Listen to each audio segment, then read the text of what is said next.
বন্ধুরা, আমি আজকে ল্যাটা মাছ রান্না করছি পেঁয়াজ রসুন ছাড়া, শিম আলু বেগুন ধনেপাতা দিয়ে। আপনারা দেখুন আমি কীভাবে রান্নাটা করি। আমি এই ল্যাটা মাছগুলোকে ধুয়ে নুন হলুদ মাখিয়ে নিয়েছি। দেখুন কড়াইতে তেল দিয়েছি, তেলটা এখন গরম হলে আমি এর মধ্যে ল্যাটা মাছগুলোকে দেব। আপনারা দেখুন তেল গরম হয়ে গেছে, এখন আমি এর ভেতরে একটা একটা করে ল্যাটা মাছ ছেড়ে দিচ্ছি।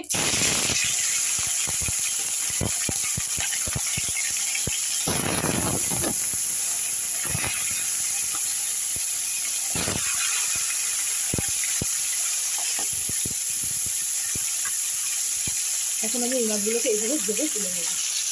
আপনারা দেখুন আমার মাছগুলো ভাজা হচ্ছে, এইভাবে আমি সব মাছ ভেজে তুলে নেব।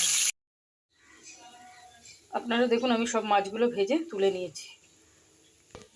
এখন এই গরম তেলটার ভেতরে আমি কালো জিরে ফোড়ন দিয়ে দিচ্ছি।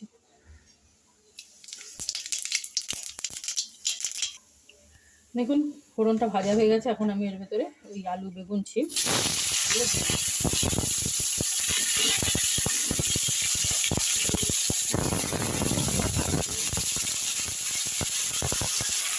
আর তার সাথে দিয়ে দিলাম হাফ চামচ নুন, হাফ চামচ হলুদ।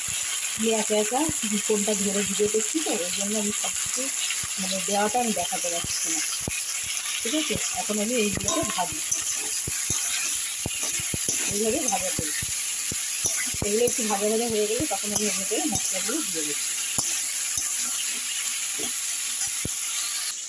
দেখুন আমি মশলায় নিয়ে নিয়েছি 1.5 চামচ মতো লঙ্কার গুঁড়ো, 1.5 চামচ জিরের গুঁড়ো, 1.5 চামচ ধনের গুঁড়ো। এগুলোকে এখন আমি জল দিয়ে গুলে রাখবো।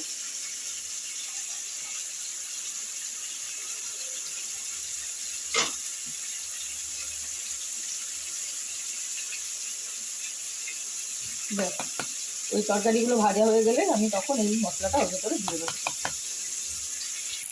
বন্ধুরা দেখুন তরকারিগুলো আমার ভাজা হয়ে গেছে, এখন আমি এর ভেতরে মশলাটা দিয়ে দিচ্ছি।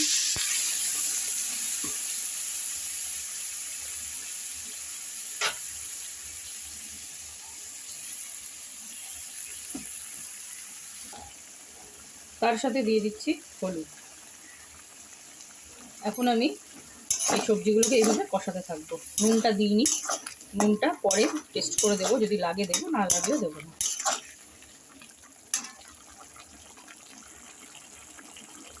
এখন আমি এইগুলোকে কষাবো, যতক্ষণ না তেল ছাড়বে ততক্ষণ আমি এইভাবে কষতে থাকবো। আপনারা দেখুন তেল ছেড়ে দিয়েছে সবজিগুলো, তার মানে আমার কষানো হয়ে গেছে। এখন আমি এর ভেতরে জল দেবো।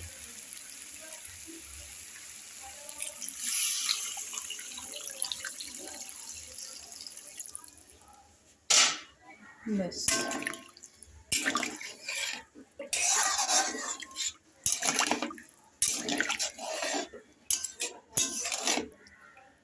এখন আমি এই ঝোলটা ঢাকা দিয়ে দেবো। ঝোলটা ফুটে উঠলে তখন মাছ দেবো।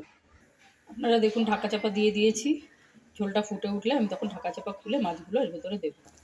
বন্ধুরা দেখুন ঝোলটা ফুটে উঠেছে, আমি আবার ঝোলটা একটু টেস্ট করেছি, নুন কম হয়েছে। এবার এখন একটু নুন দিয়ে দেবো। 1 চামচ মতো নুন লাগবে, তাই আমি 1 চামচ মতো নুন দিয়ে দিলাম। আর মাছগুলোকে আমি এর ভেতরে এখন দিয়ে দিই।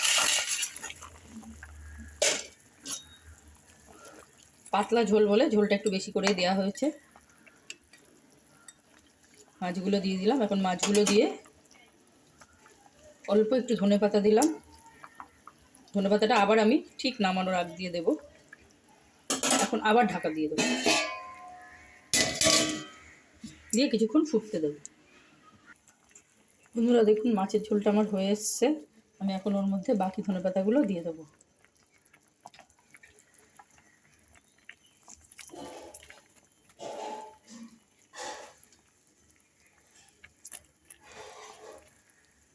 এইভাবে আর কিছুক্ষণ ফুটতে দেবো, তারপর নামিয়ে ফেলবো।